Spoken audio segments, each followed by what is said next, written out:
We're here today for a project that's part of the Task Force in U.S.-China Policy, which I co-chair with Susan Shirk at the University of California, San Diego's 21st Century China Program.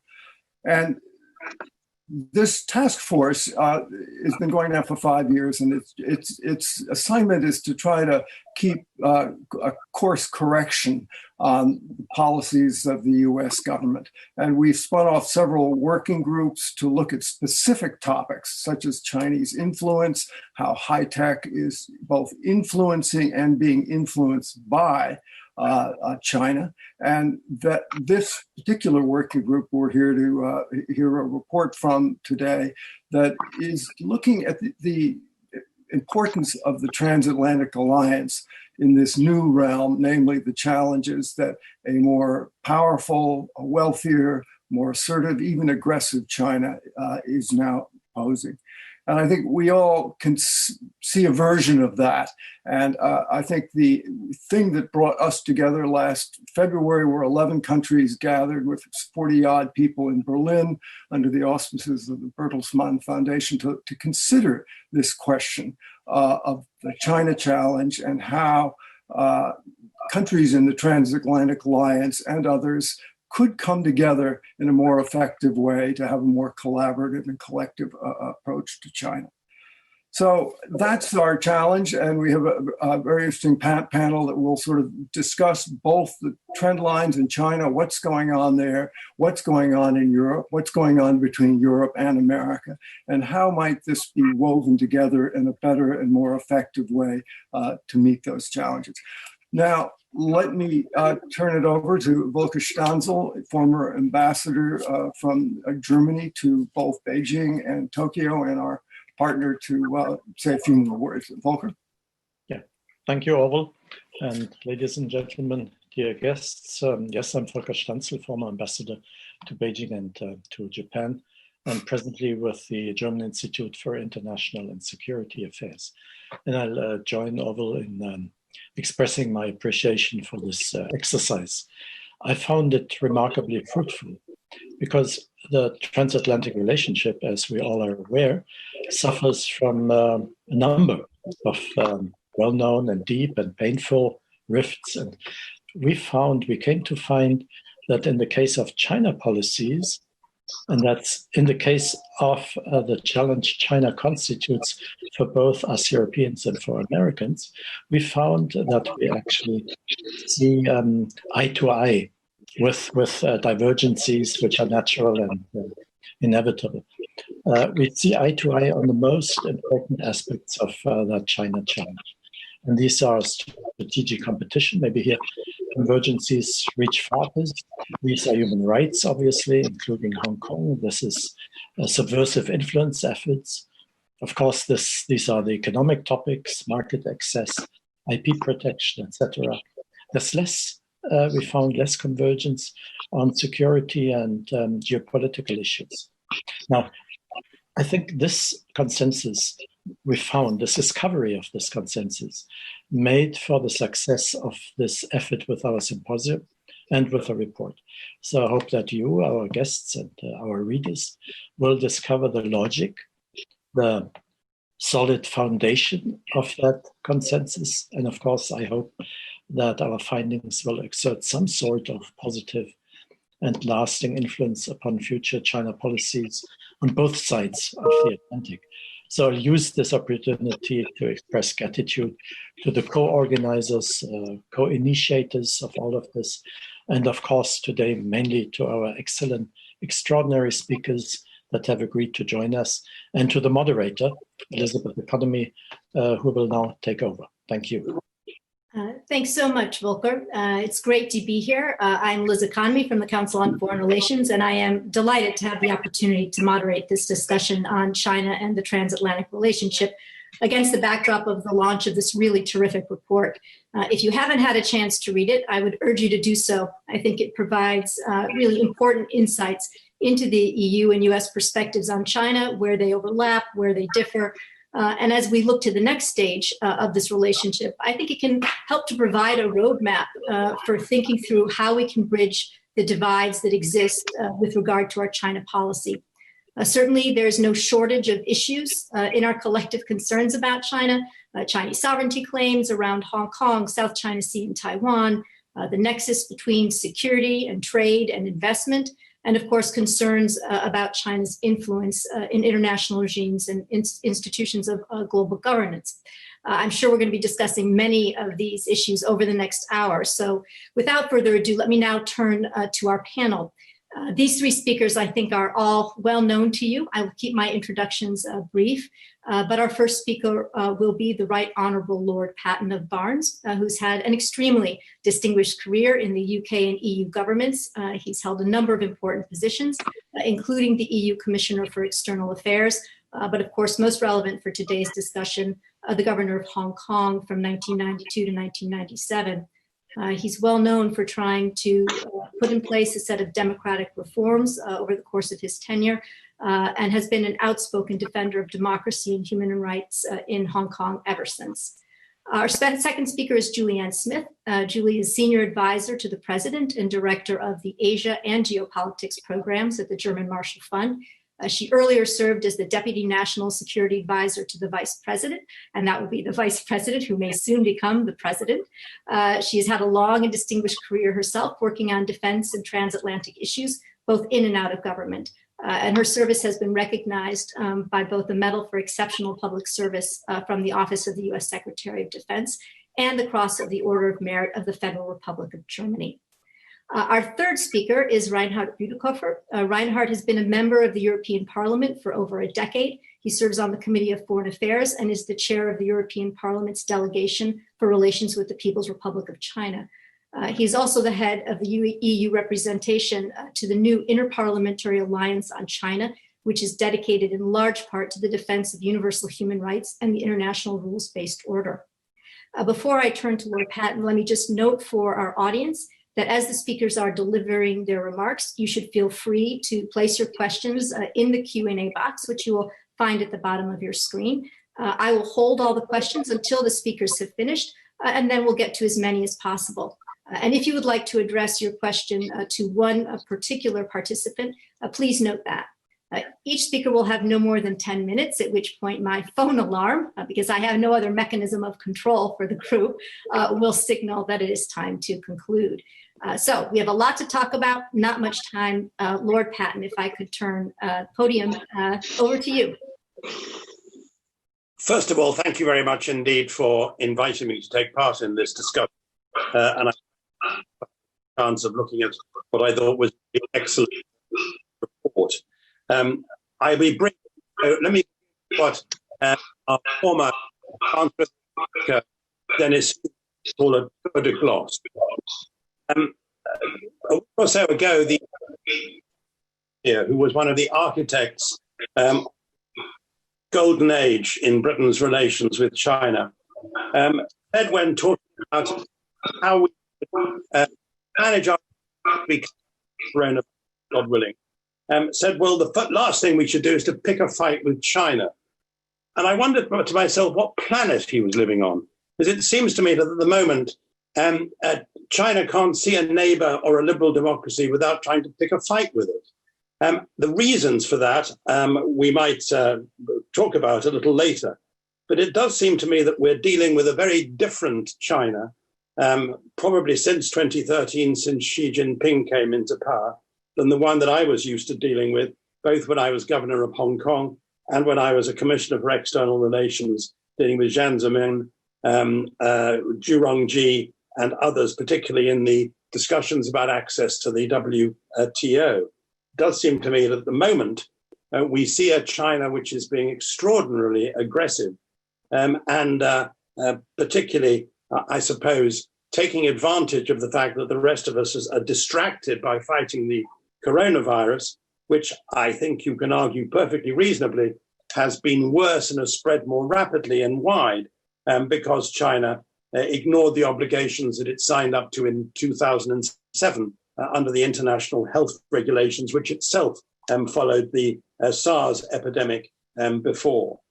Wherever you look, it's not a question of being xenophobic, of disliking the Chinese, because after all, things would have been even worse if those very brave Chinese doctors hadn't blown the whistle back in January about what was happening in Wuhan. But there is a real issue, I think, which we have with the Chinese Communist Party.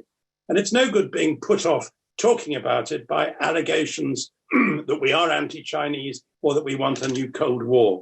We don't want a new Cold War. What I do think we want and need to have is what Gerald Siegel used to call constrainment of China. Now, we can see the examples around the region of what China has been doing, whether it's with neighbors around the South China Sea, Vietnam, Malaysia, even the Philippines, whether it's India with the killing of 20 soldiers and the acquisition of, I think, 23 square miles of territory on the Indian border, whether it's the threatening behavior towards Taiwan or Japan, the way it's been behaving on Hong Kong, with, in effect, today or tomorrow, ending one country, two systems in one blow and securing what some Chinese United Front activists have called the real handover. It's been doing all those things and also behaving in a way which some people call wolf warrior diplomacy. I think it's just loutish behavior internationally, to take hostages, as has happened with Canada, to behave as the Chinese have with Australia, and all the while trying to influence what's happening in liberal democracies. So I think there's real issues for liberal democracies, which were all, of course, predicted in a sense in communique number 9 back in, 2013, and which we see today, I think, in the assault on Hong Kong's freedom, because it seems to me that Hong Kong represents everything which Xi Jinping and the leadership of the Communist Party in Beijing really hate. Now, what can we do about it? Well, we have to, I think, ensure that we live in a world in which we're not picked off one by one. We have to actually work together. I think in Britain, though it's easier to say this than do it, given that we're about to find ourselves full-time outside the European Union. I think we first of all have to be clear ourselves about what our relationship should be with China right across the board. I think we have to look at some of the things which we're often told we depend on, like Chinese investment in the UK, as though China was behaving like the St. Vincent de Paul Society. I think we have to look at trade and where we should try to be less dependent on China, which anyway has a surplus which is about the same size as our total exports to China. We have to look at stopping predatory purchase of high-tech companies. We have to increase our independence of Chinese technology. And I think we have to look at our higher education system and try to ensure that we're not so dependent on Chinese students. I think we should share that experience with others. And I think in particular, we should work with our friends in liberal democracies in order to try to ensure that we stand together when one country or other is hit over the head by these wolf warriors. So we should have all been more outspoken when Australia or Canada were threatened than we have been. And I hope everybody will stick together on Hong Kong, where I think 51 UN human rights rapporteurs have recently said what's happening there is appalling. Obviously, a huge amount will depend on the United States' position. It's very difficult to have an effective alliance, frankly, if the most important democracy in Europe or North America doesn't entirely believe in allies, if I may be blunt about it. So I very much hope that whether with this presidency or with another one, I guess more likely, the United States will see the importance of its role working with Europeans, working with the United Kingdom, with Australia, with Japan, with Canada and others, in framing a way in which we can ensure that China is stood up to, that when China behaves well, we reward it, and we have to work with China on issues like climate change and on issues like antimicrobial resistance. And when China behaves badly, we call it out and work together to have a common front in dealing with it. I hope in due course There'll be an American administration which will look again at TPP, which will perhaps involve others, which will work more strongly and obviously with the Quad and with the Five Eyes. And I hope that without starting another Cold War, we can actually make absolutely certain that China's neighbors and the liberal democracies in the world are at one in resisting the sort of loutish behavior which we've become all too accustomed to, and a way in which we can stand up for the international rule of law. And I would have thought that one very obvious thing we could do is to encourage the foreign affairs committees of all our parliaments to work together, to come together occasionally for conferences to discuss what they think should happen in dealing with China in the years ahead. End of tour de gloss. Wonderful. Thank you so much. Powerful and direct remarks, and under the time limit. So, Julie, are you prepared to reassure us about the future of the transatlantic relationship? Well, I'm not sure about that. I'll do my best. So thank you for the invitation to join this report launch. Thanks to all the organizers, and great to be on a panel with Lord Patten and Reinhard Bu. Terrific group today to dig into these issues. Let me start by just saying congratulations on the publication of the report dealing with the dragon. I had a look at it this weekend, and I thought it provided just a terrific snapshot of where Europe and the United States are in terms of cooperating on the many challenges associated with China's rise. I liked the way the report chopped up its kind of findings into different categories, that it would kind of separately address the trade challenges. It got into the security piece. There was a tech section, investment. I thought that was very smart. It wasn't too optimistic in my mind. I thought it was very clear-eyed about why one could feel optimistic about the prospects for Europe and the United States to come together and have a more constructive policy. But it also was clear in outlining some of the challenges that the two sides face, some of the areas where they differ, and they will continue to differ even if there's a change in administration here in the United States. I particularly like the emphasis on export control policy, where there are some real legitimate transatlantic differences there. The only problem with the report is this particular topic is so fast moving, and it mentioned COVID and referenced it because, of course, COVID was underway, but more as a China challenge and less as a US and European challenge.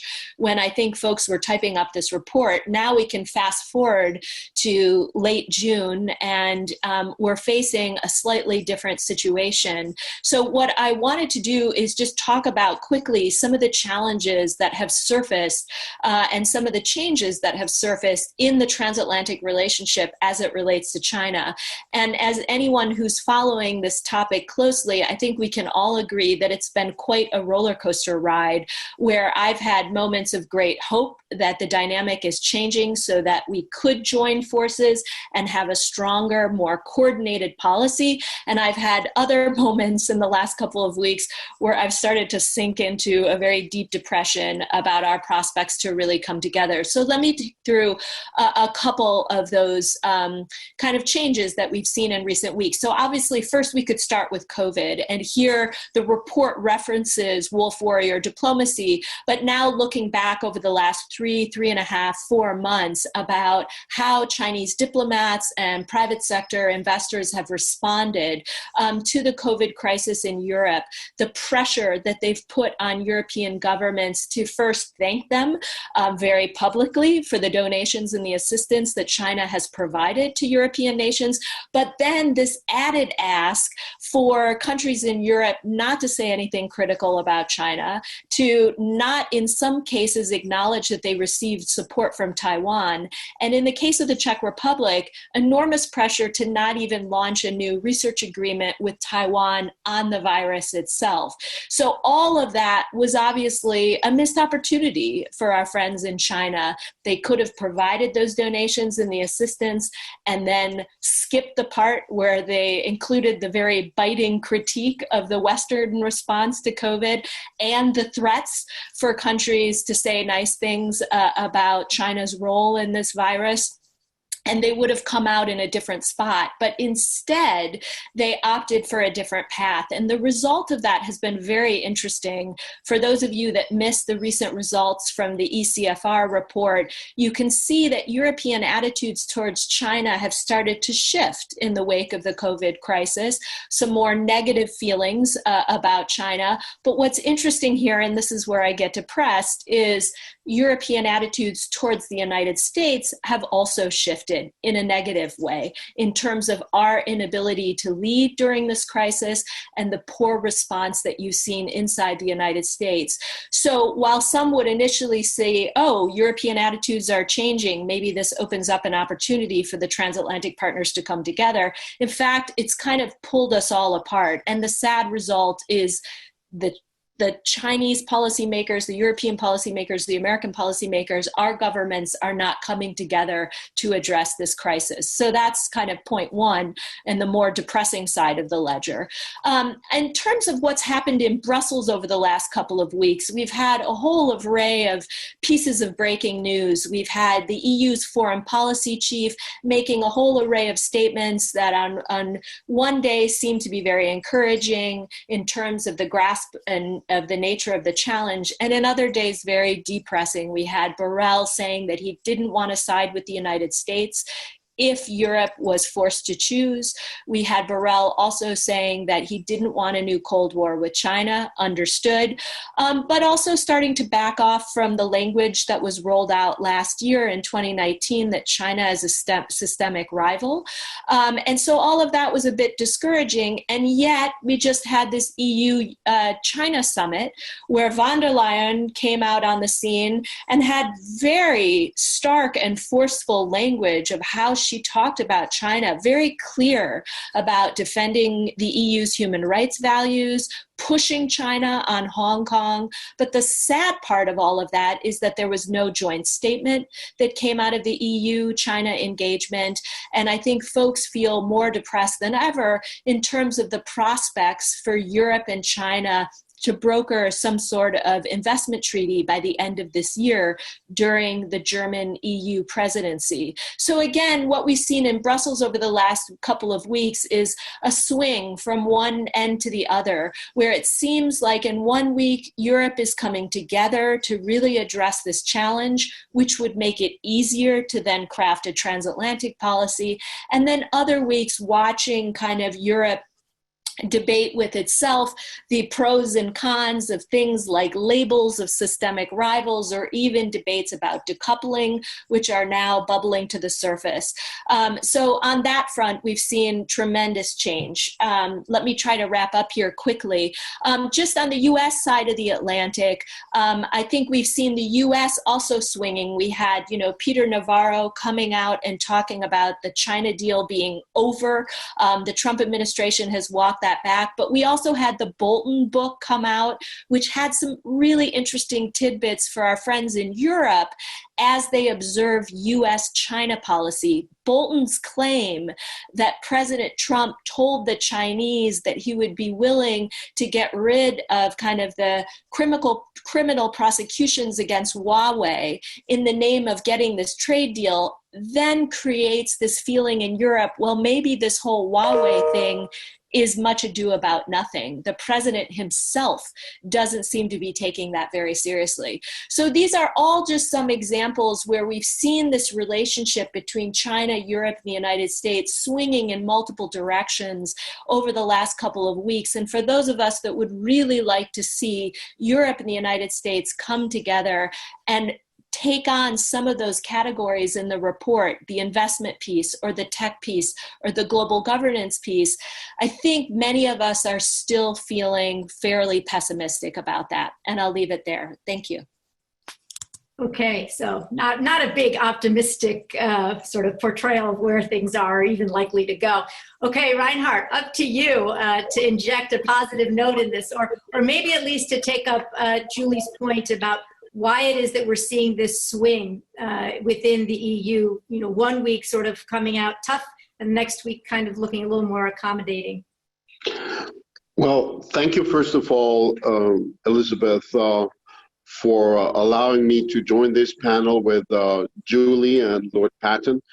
And I would start by echoing what Lord Patten said in the beginning when he related to the developments that we are seeing in China today, to the takeover of control by Xi Jinping. I think really that to some degree, Xi Jinping's regime amounts to almost to a kind of regime change in China. And we were slow in Europe to realize that. There's been a slow awakening. And on the other hand, I would argue that the developments over the last few years have been very positive. When we had the discussion over extending market economy status to China in 2016, I recall talking to a lot of American friends that told me they would expect the EU to give in and to cave into China, and we didn't. And when you look at some of the steps that we've taken with new anti-dumping measures, investment screening, and so on, I think we've been on a good path there. And the business community has also contributed relevantly. I want to remind everybody of the papers published by BDI, the German Federation of Industry, in January 2019, and by Business Europe this January, and by other organizations also. Then there was last year this new language about China being a systemic rival, and it's taken a while till people started understanding that you cannot be a systemic rival on Monday and then continue win-win cooperation as if you were not for the rest of the week. I would insist, however, that this language is not going to go away. And that was not just Mrs. von der Leyen's stance, that was also Charles Michel's stance, and even HRVP Borrell. He has not trashed that language. He tries to make a distinction between systematic rivalry and systemic rivalry. I won't go into the details of that, but I think that even with a little zigzagging that you always have in European policy making, the direction is very clear. And it's also being reflected in the negotiations that we have with China about an investment agreement where the European Union holds its own and has told China in no uncertain terms that either they come moving our way or there will not be a result anytime soon. I believe that for the transatlantic theater to facilitate more cooperation, we need to institutionalize cooperation between the European side and the American side. And it's already been mentioned that legislators have formed an interparliamentary alliance on China with participation of senators and congressmen from the US Congress and European and national parliaments here too. Then it should not be forgotten that HRVP Borrell offered Secretary Pompeo a EU-US dialogue on China, and Pompeo accepted. I think that could be enlarged. And the principal idea would be to inject China into any transatlantic formats that you find, and possibly even creating a few additionally. NATO has started discussing China. I think that's important. There are some bilateral cooperations between the Germans and the American side on China. I could imagine that AmCham and the European Chamber of Commerce in Beijing could possibly agree on doing stuff together and create formats for discussions on China. I think there's a lot of scope for institutionalizing a dialogue in the transatlantic arena. Of course, not all the topics are equally easily dealt with. We have much more in common with regard to human rights and fighting foreign interference. I would also assume that defending international law against Chinese efforts to basically discard it, or trade is also an arena where we have some commonalities that could be pursued. So I would try to build this cooperation on a kind of a hierarchy of topics where we focus on those topics that we clearly share and then reach out. But I think to stabilize such a transatlantic cooperation, there should be two additional strategies also. And one would be to reach out to other democracies. I recall the idea once advocated by the late John McCain, who talked about a League of Democracies. And I think this is the time now where we should look back at such ideas and try to to create alignments with such democracies. And another strategy that I think is extremely important is not allowing multilateral institutions to fall into the lap of the Chinese just because we ignore them.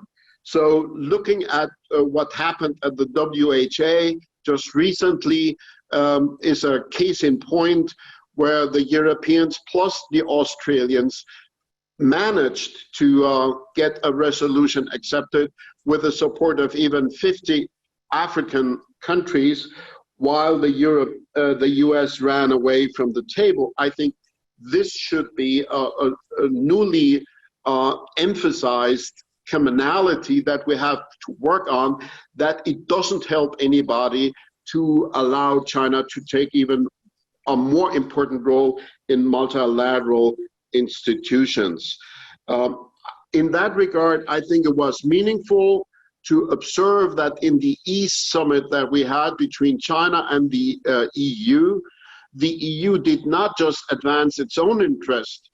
Mrs. von der Leyen made a point in raising the issue of the two Canadians that have been taken hostage by China.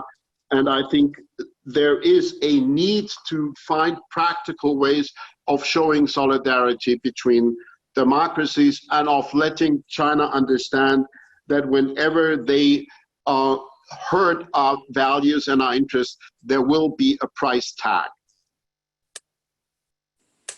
Terrific. Thank you so much, Reinhard. And I really appreciated your effort to talk about the path forward for transatlantic cooperation, and also the sense that it's not just about opportunities at the government level, but that also civil society using AmCham, et cetera, might be a way that we should be looking to advance this kind of cooperation.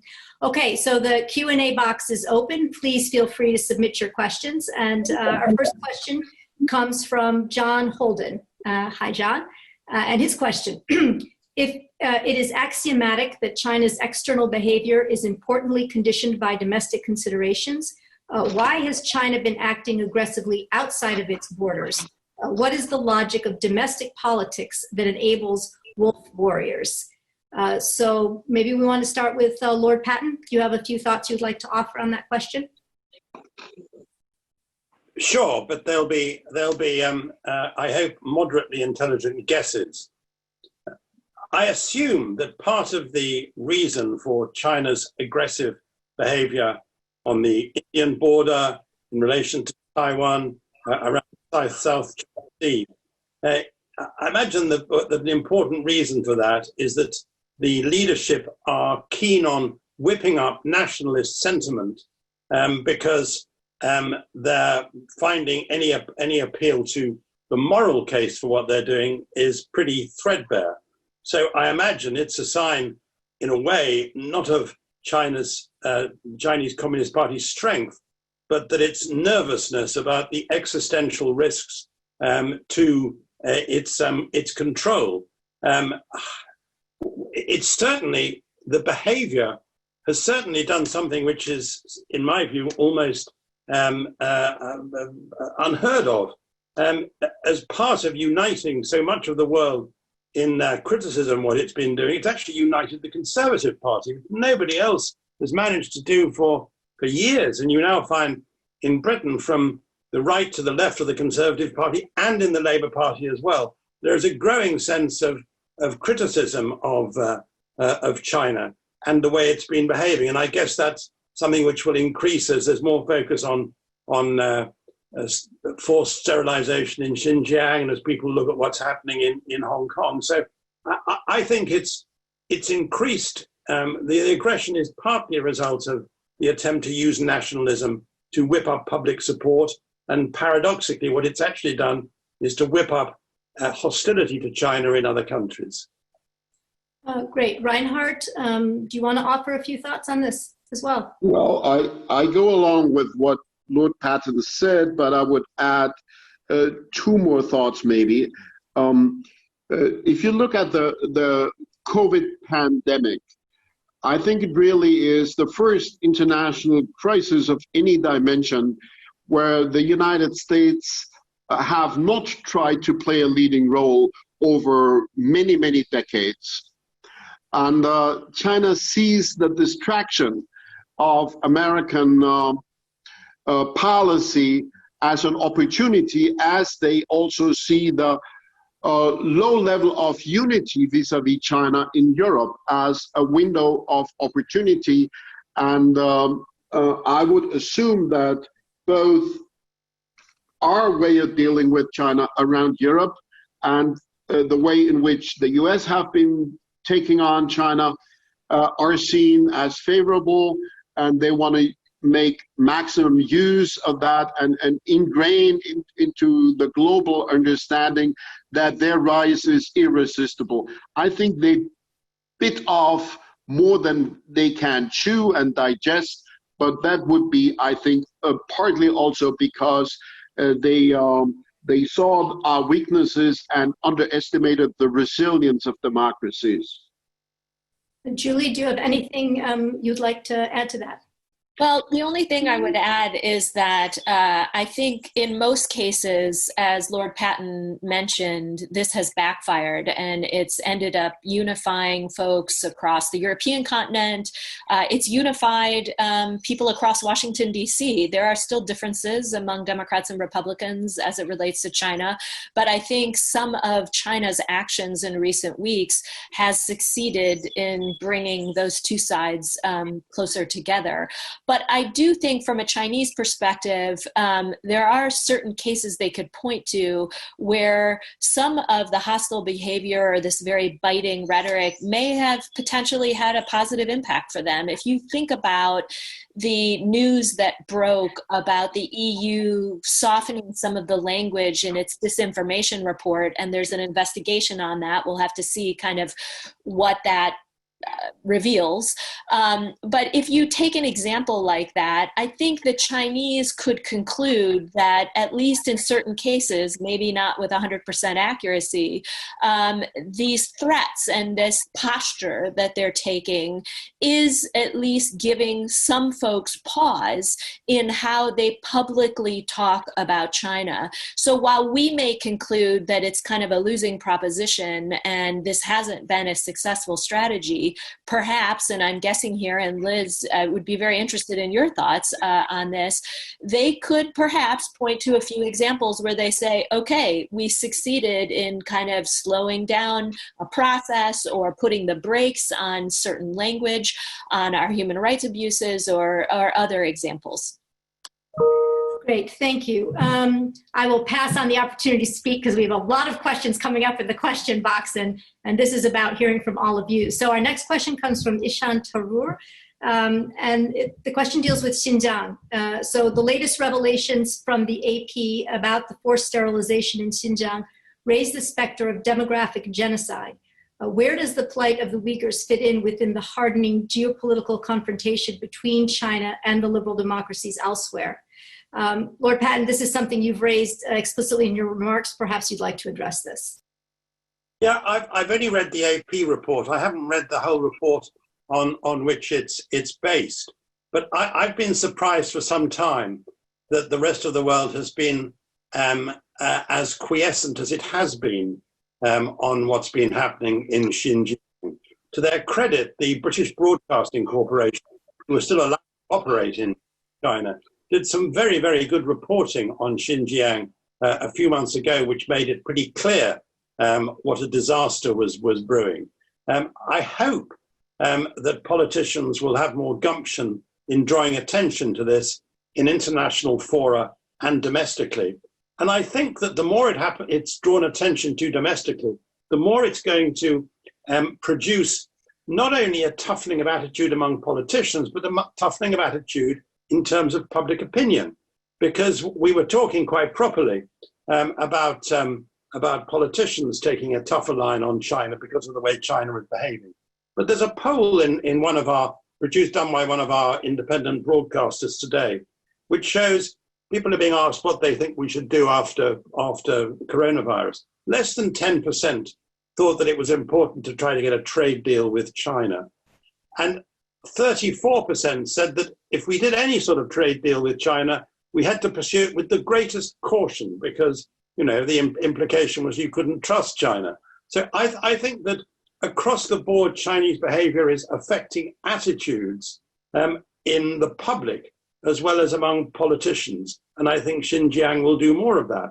I hope we will, our lawyers and others will look very hard at what, at the extent to which China has been, the way in which China has been behaving in Xinjiang comes under the UN Convention on Genocide, because I think that it looks to a lot of people, the forced sterilization, the IUT and so on, like a case of at least something approximating to genocide.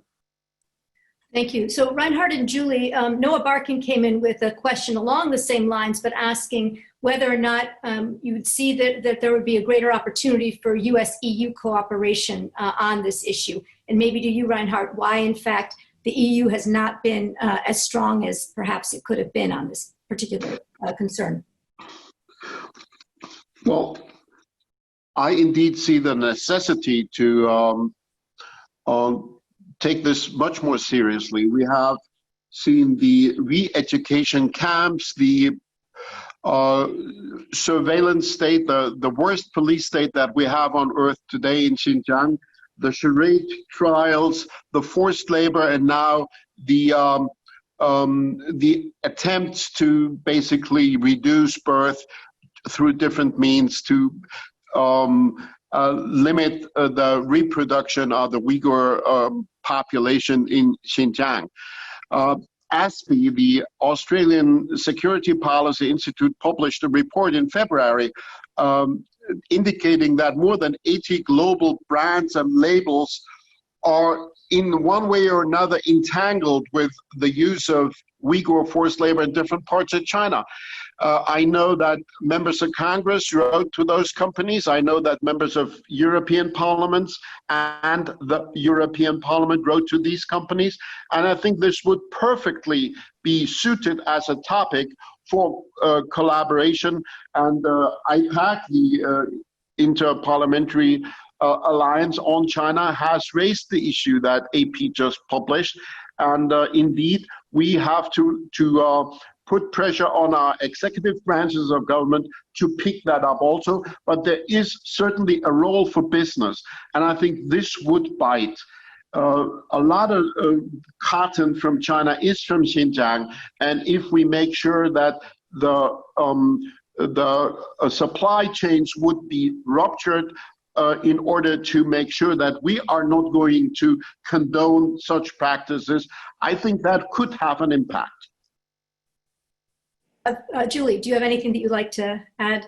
In terms of why this hasn't been a focus for the transatlantic partners, I mean, I'm going to be really blunt here. And I think for the Trump administration, its approach to working with Europe on China has essentially been a one-way street where American policymakers show up either in person or pick up the phone and feel that they're in a position to tell Europeans what to do. And to the extent that they're interested in working with Europe, Europe, the dialogue to date has revolved largely around whether or not countries in Europe work with Huawei to construct their 5G networks, or telling them not to accept or to block a certain investment that China is pursuing.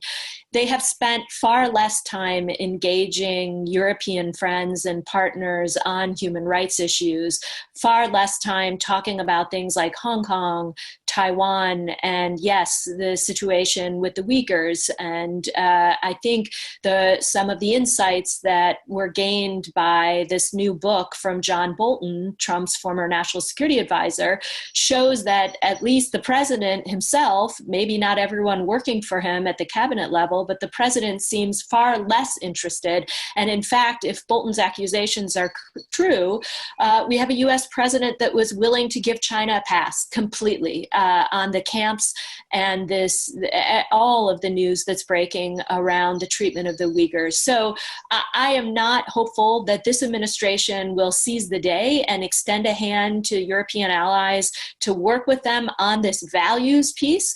But I would hope that if we have a change in administration here in the United States and Joe Biden is elected president, I think that changes the situation. I think we would see a more constructive dialogue with Europe on these types of issues. Can I add one point? Sure. Huawei.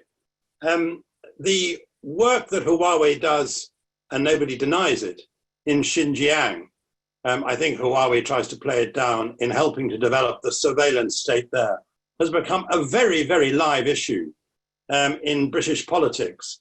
And for example, a cross-party group of MPs and peers are trying to amend a telecommunications bill precisely on the point of Huawei's involvement in Xinjiang. And I think it's going to be extremely difficult for the government to stick to the present policy it has on Huawei. The other thing I hope we will do, and I speak as a card-carrying or catechism-carrying Catholic, I do think we should be a bit tougher with the Vatican about their attempt to develop a relationship with China at exactly the moment when religious groups, particularly the Muslims, but others as well, are being so appallingly treated.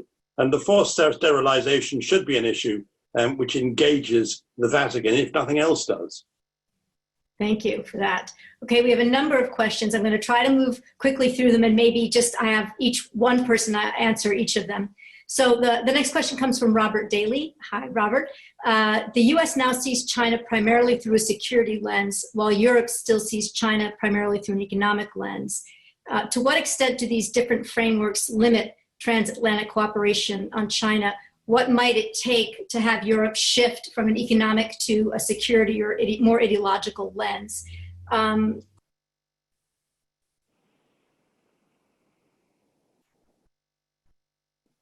Sorry, we missed the last bit that you were saying. Sorry. I think on mute, yeah. Okay, so the last part of the question is, what might it take for Europe to shift from an economic to a security or ideological lens? Reinhard, do you want to take a stab at that? Well, European countries are not all playing the same role. The French, for instance, have been doing what almost amounts to FONOPS operations in the South China Sea. And on one occasion, there was even one German naval officer accompanying them.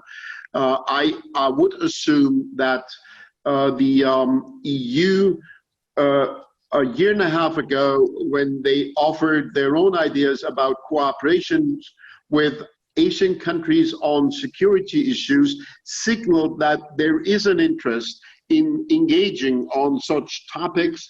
However, we were not taken up on that by nobody. Maybe our credibility is not strong enough. But when I heard the SecGen of NATO talking about China, I think that was reflecting a growing awareness. So I don't think Europe will continuously ignore that. We've had Chinese naval exercises in the Baltic Sea, which is very interesting. And I see the increasing cooperation between China and Russia. And there, I would assume Europe will take more note. But it's obvious that not playing such a major role in the Asia-Pacific or the Indo-Pacific arena, Europe will certainly not be as much of a player there as the US will always hopefully be. Thank you.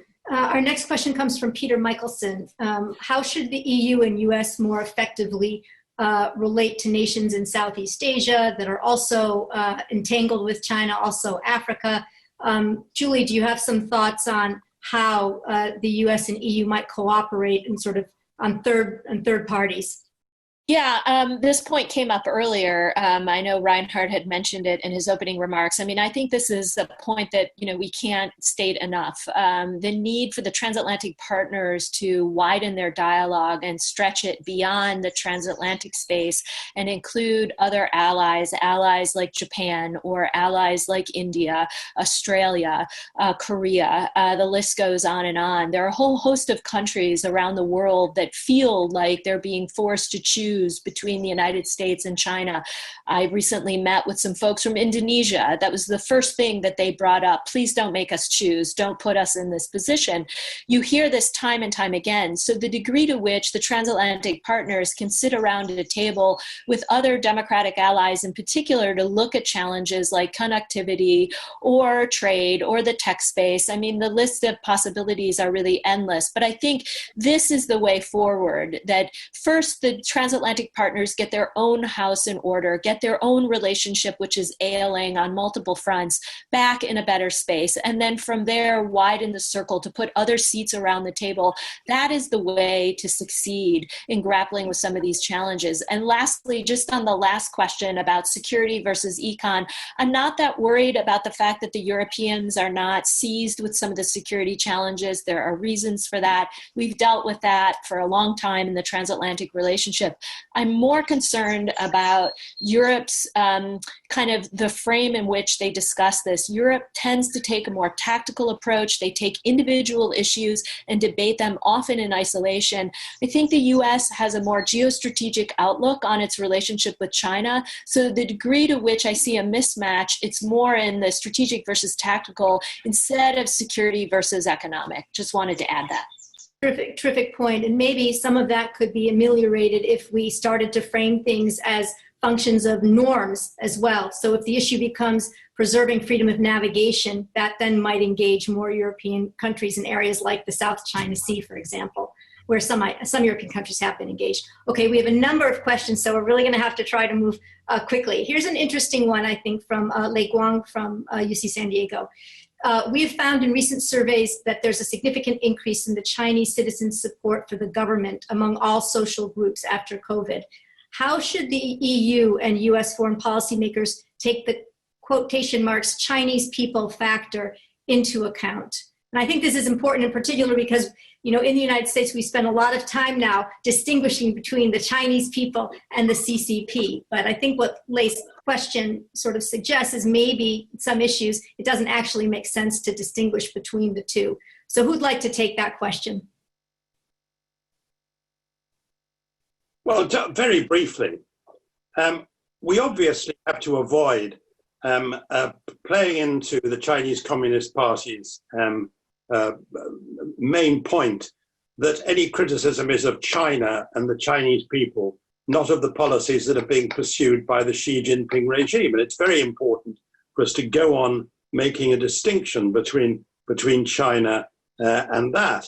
But we also, and I think it's a really important point, we need to make sure that we stamp on any signs of racism about the Chinese diasporas or the Asian. Quite often, people who aren't from China are treated as though they were from Wuhan. The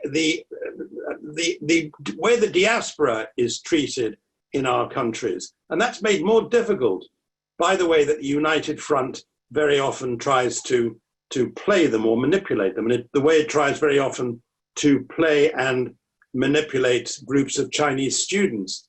Though I have to say, in my own experience, that hasn't been a problem in the university I know best. I mean, there hasn't been a problem of racism about Chinese students, but I know that there is that issue elsewhere, and we have to be very, very tough in dealing with it. Otherwise, the Chinese regime will get away with behavior which is pretty intolerable. Okay, so we are coming to the closing minutes, and I need to leave a little bit of time at the end for Bernhard to close up the discussion. So I'm just going to put forward two last questions and then ask all of you just to pick one of them to respond to. So the first question comes from Charlie Parton. Do you have a view on sort of the concrete structures, mechanisms for the US and EU to cooperate? Great to call for consultation, but how can it take place? And then actually this ties nicely in with Plamen Tonchev's question as well about what happens if President Trump continues in office. Does all of this EU-US cooperation, the promise in the future, actually hinge on Joe Biden being elected president? So if each of you could take a stab at sort of that question and a half, that would be great. On the second, I guess two things are certain. One is that John Bolton won't become Secretary of State, and the other is that there'll be a rejuvenation in the importance of prayer in determining international affairs. To be more serious, I think it is absolutely imperative, if we're to have a serious international policy on China, that America is at the heart of it. You were talking just now about the difference between security issues in Europe and in America.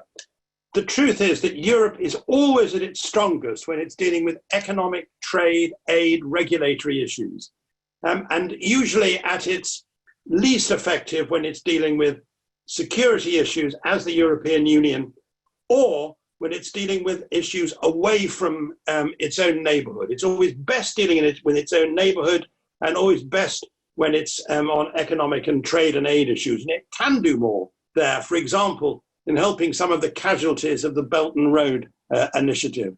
But the trouble is that the further we get from Europe, the more the endless communiques that I used to help draft are full of extremely strong nouns and extremely weak verbs.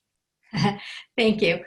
Julie, I know you have a hard stop at 11, so if you'd like to take a stab at this. Yeah, just quickly, I mean, I do think it's interesting and encouraging that NATO has taken up the China challenge, but I don't think that's the best place to take on a lot of what we talked about today. So I would like to see this carry on in the EU-US frame. It's hard with this administration, given their attitudes towards the European Union. We'll see where the new dialogue that Pompeo and Borrell announced will take us, but I'm confident that that's a good place to start. I also believe in track 1.5, dialogues that include, in some cases, like we do at GMF, our Chinese friends, European friends, and Americans all at the table together. And then, as we noted, finding ways to bring other seats to that table will be important, maybe in an informal way.